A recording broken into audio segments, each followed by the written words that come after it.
সম্প্রদায়ের পাশাপাশি অবস্থান হিসাবে দাঁড় করাইব।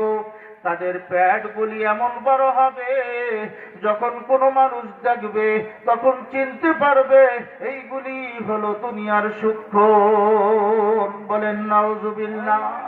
ও দুনিয়ার মানুষ তারা দাঁড়াইতে পারবে না, তারা অমনি হেলান দিয়া চলে পড়ে যাবে, ঢলে পড়ে যাবে। ও দুনিয়ার মানুষ এইরকম আকৃতি হবে, কোন সাহসে সুদের নাপাক গু তোমরা খাও? ঠিক না বেঠি? পরে আল্লাহ রাব্বুল আলামিন বলেন, যালিকা বিআন্নাহুম ক্বালু ইন্নামাল বাইউ মিথলুর রিবা।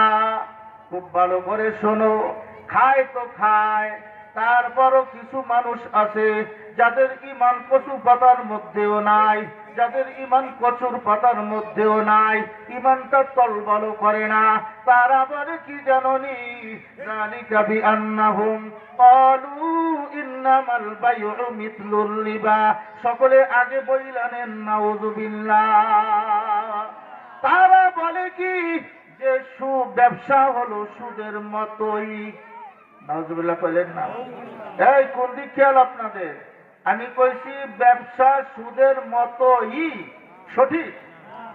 ওই সমস্ত মানুষরা বলে যালিকা বিআন্নাহুম ক্বালু, এই কারণে তারা বলে ইন্নামাল বাইউ মিথলুর রিবা।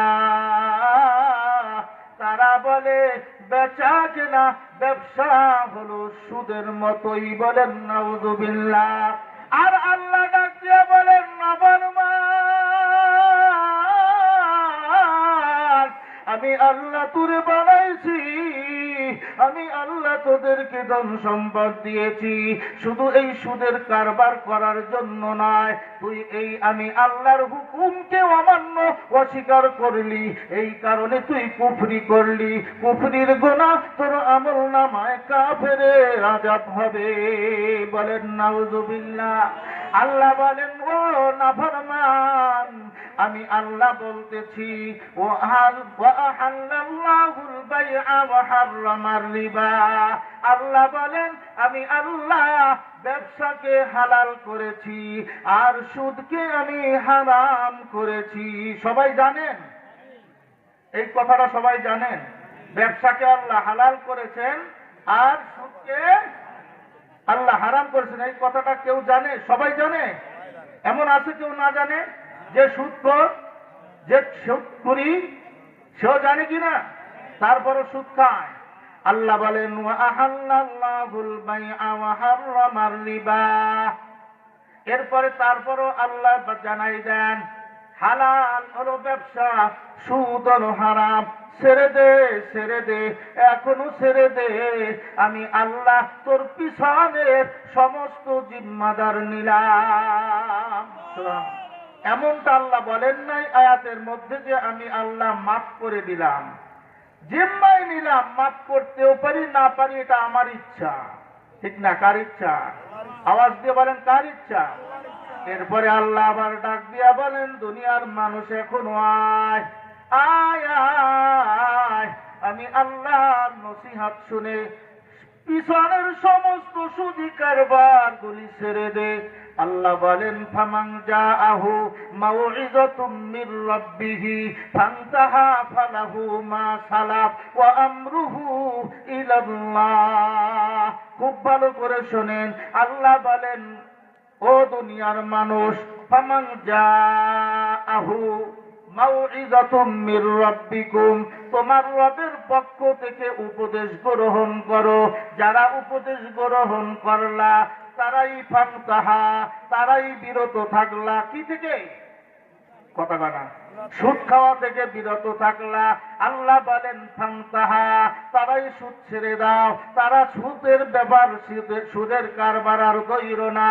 এরপরে আল্লাহ বলেন ফালাহু মা সালাফ, শুনে নাও, শুনে নাও, যদি তোমরা এই মুহূর্তে সুদের উপদেশ শুই না, কোরআনের আয়াত শুই না, সুদের কারবার যদি এখনো ছেড়ে দিতে পারো, আল্লাহ বলেন মা সালাফ, পিছনের যত সুদ খেয়েছো, যত গুনাহ হয়েছে, এই সব কিছু ওয়া আমরুহু ইলাল্লাহ, এটা আল্লাহর জিম্মায়, আল্লাহ রেখে দিবেন। সুবহানাল্লাহ।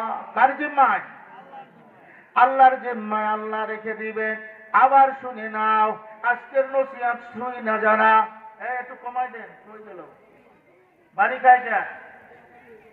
আল্লাহ রাব্বুল আলামিন বলেন, এই উপদেশ গ্রহণ যারা করে না আর যারা ফিরে থাকে তাদের কপাল ভালো, আর যারা ফেরে না বরং পুনরায় আবার আবৃত্তি করে, পুনরায় আবার ব্যবসা চালু করে, শ্বশুর বাড়িতে টাকা আইনা, বউকে কিলাইয়া টাকা আইনা, আবার বেশি বেশি অসই না সুদের কারবার বাড়াই দেয়।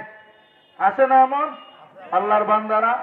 আল্লাহ বলেন ওয়ামান আদা, কি বলেন শুনে নেন, ওয়ামান আদা, যেই ব্যক্তি পুনরায় আবৃত্তি করবে, পুনরায় খাবে, কি খাবে?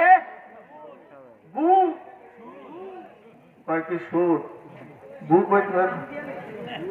কি খাইব? সুদ কইলে কোন হইব? ইন্টারেস্ট কন, ইন্টারেস্ট, এই ইন্টারেস্ট, ইন্টারেস্ট। সুদ কইলে আবার একটু মনের ভিতর আঘাত লাগে, সুদ ইন্টারেস্ট মানে জিব্বায় মজা লাগে, ঠিক না বেঠি?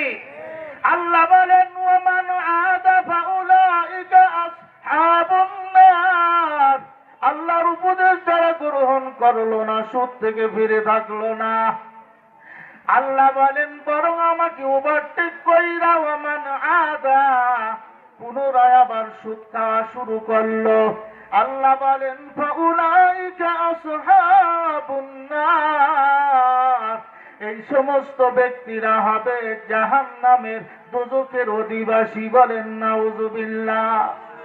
দোজখে গেলি তো বাইসা গেলেন নাকি? দোজখে গেলি বাইসা গেলেন না? না, দুনিয়ার মানুষ, দোজখে গেলি তোমার অশান্তি আর অশান্তি।